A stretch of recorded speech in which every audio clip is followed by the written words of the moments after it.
Isang magandang buhay at mapagpalang araw mga kagulay. Welcome po uli sa ating tag price update ng mga sariwang gulay na bumabagsak araw-araw. Dito lang po yan sa ating Kabanatuan Vegetable Trading Center, Palengke ng Sangitan. Muli po, samahan niyo po akong mag-price tag ng mga gulay na dumadagsa dito sa ating bagsakan araw-araw para naman po magkaroon tayo ng idea, basehan sa mga presyo ng gulay na maaari pong nating magamit pag tayo po'y nangalakal o mamili ng gulay dito sa ating bagsakan. Simulan po natin ang ating pagtatag price sa ating talong na haba. Ang ating talong na haba po ay nasa 25 hanggang 30 pesos po ang isang kilo. Sa atin naman pong talong na domino po ay nasa 15 hanggang 20 pesos po ang isang kilo.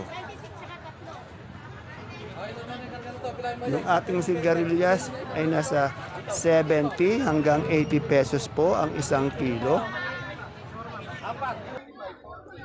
At yung ating patolang palikpik, meron po tayong 15 hanggang 20 pesos po ang isang kilo.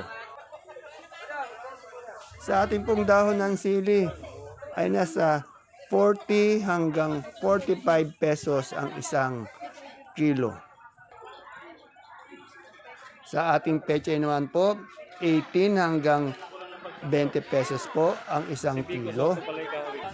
Sa ating pong siling Taiwan o siling labuyo ay nasa 30 hanggang 35 pesos po ang isang kilo. Yan po yung ating peche, 18 hanggang 20 pesos po ang isang kilo. Yung mustasa naman po, 30 hanggang 35 ang isang kilo. Sa ating hagot po, meron po tayong 15 pesos po ang isang big fish, isang tali.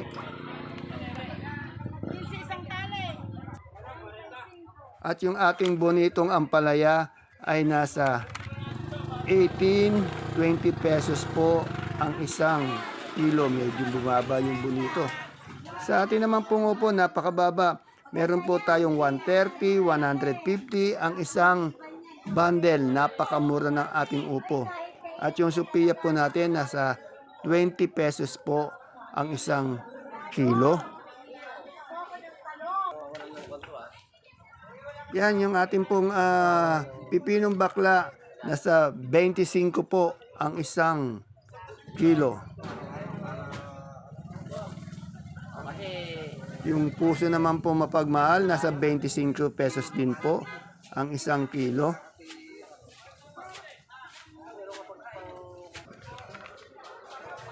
Yung ating yan, labuyo nga po, siling Taiwan ay nasa 30 hanggang 35 ang isang kilo. Napakamura.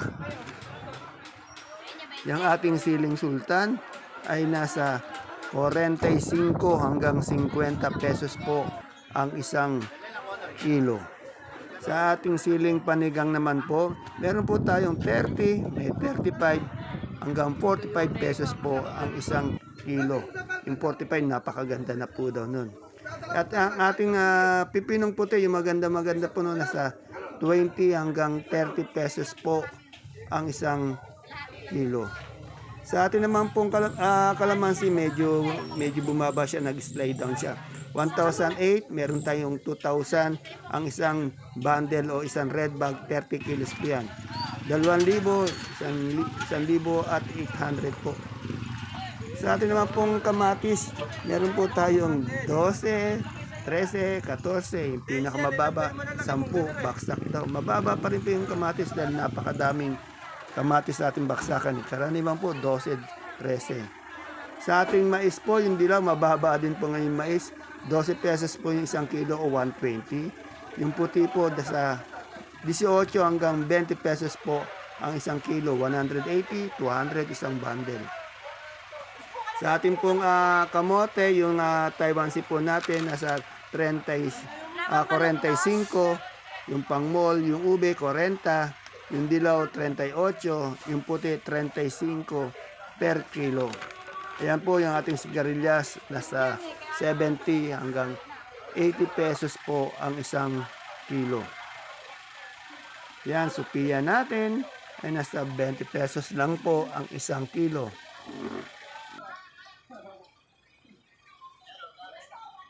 Sa ating mani po, magaganda yung butil ng mani. Nasa 70 pesos po ang isang kilo ng ating mani. At yung ating talbos ng saluyot po, nasa 15 pesos po ang isang tali. Yung ating pong kamote ay nasa 8 pesos po ang isang tali. Yung ating turo naman po ay nasa 40 pesos. Medyo bumaba, dati 50. 40 pesos ang isang kilo. At yung ating pong sinibuyas, 70 pesos po ang isang kilo ng ating sinibuyas. Yung ating galyang na puti, 32. Yung pula po, 25 po ang isang kilo. Yan, yung puso mapagmahal, nasa 25 pesos po ang isang kilo.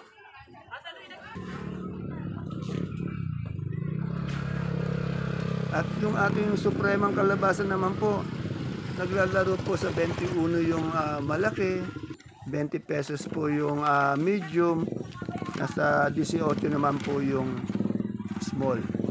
Sa ating sampalok po, 55, doble 5 po ang isang kilo ng ating sampalok. At yung ating luya maganda, yung magandang luya daw talaga, nasa 115, meron 110, merong 100. Pero may mabababa dyan, 90, 80 ang isang kilo. Singkamas natin, 110 po ang isang kilo. Yan o, magaganda yung pecha. Yung pecha natin, 18 hanggang 20 pesos po ang isang kilo. Yung sa mustasa naman po, 30 hanggang 35 pesos ang isang kilo. Sophia, kalabasang haba po, nasa 15 pesos po ang isang kilo ng kalabasang haba natin. Yan po ating patolang kinis, nasa 25 pesos po ang isang kilo ng ating patolang kinis. Sa bayabas po natin, meron po tayong 20 hanggang 30 pesos po ang isang kilo ng bayabas. Yung malalaki po 30. Medyo mababa din itong bayabas ngayon. Sa ating pong sibuyas na puti, 450 po yung malaki. Yung maliit po, nasa medium size, nasa 400. Puro local po yan na 10 kilos. Yung pula, 400 hanggang 350 po yung big size. 450 naman po yung good size. Sa bawang po natin yung kanso 420 hanggang 410. Sa super white naman po 480 hanggang 430. Ang isang bag o yung 5 kilos. Sa munggo po natin ay nasa 2,200. Medyo bumaba po yung ating munggo ngayon. Nasa 2,200 po. Sa ating pong repolyo, 180 po yung isang bundle ng ating repolyo. Yung ating sayote po ay nasa 350 po ang isang bundle.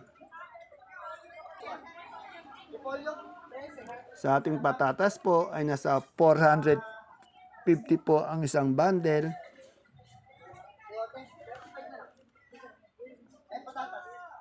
Sa ating pong carrots po, meron po tayong 800 hanggang 900 po ang isang bundle.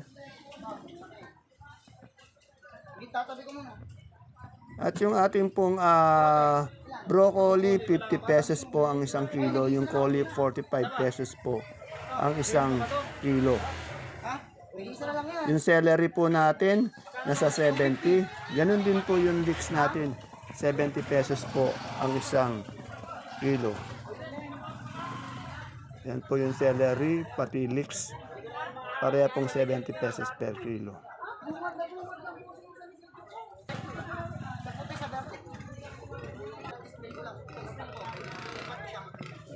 Yung ating namang labanos po ay nasa 400 po ang isang bundle ng ating labanos na maputi, na mahaba. Yan po ang gaganda ng carrots, patatas. Yan nasa bandang gitna po itong ating gulay bagyo nito. No? Sa unang hanay po yan. Yung ating pong okra naman ay nasa 35 hanggang 40 pesos po ang isang kilo. Yan po ating kalamansi nagdadatingan. 2,000 hanggang 1,008 po ang isang red bag o 30 kilos o isang buriki. Yang ating pong daon ng sili, 40 hanggang 45 pesos po ang isang kilo. Yang ating pong pipinong bakla, 25 pesos po ang isang kilo ng ating pipinong bakla. At yung ating mga bonitong ampalaya, medyo mababa nga po. No? Nasa 15 hanggang 20 pesos po ang isang kilo ng ating bonitong ampalaya. Sa sitaw po natin, pinakamataas na po niya, 60 pesos. Meron din po siyang 40, 50, 55 pesos ang isang tali o isang big fish. Meron po tayong naligaw na India Mango, 150, 200 po ang isang bundle ng India Mango natin. Yang pipinong puti po natin ay nasa 20 hanggang 30 pesos po ang isang kilo ng pipinong puti. At yung ating sampalok po, doble 5 po ang isang kilo ng sampalok. Yung santol po, di ko natanong, lagak lang daw eh. Yung ating talong na domino po, 15 hanggang 20 pesos po ang isang kilo. Ayan po mga kagulay ang ating pinaka-latest price tag ng mga sariwang gulay na dumadating dito sa ating bagsakan araw-araw. Please don't forget to subscribe sa ating channel Dan TV Mr. Palengke para po sa inyong araw-araw ng pag-update ng mga presyo ng mga gulay. See you po again tomorrow sa ating susunod na tag price update. Bye-bye! God bless us all po.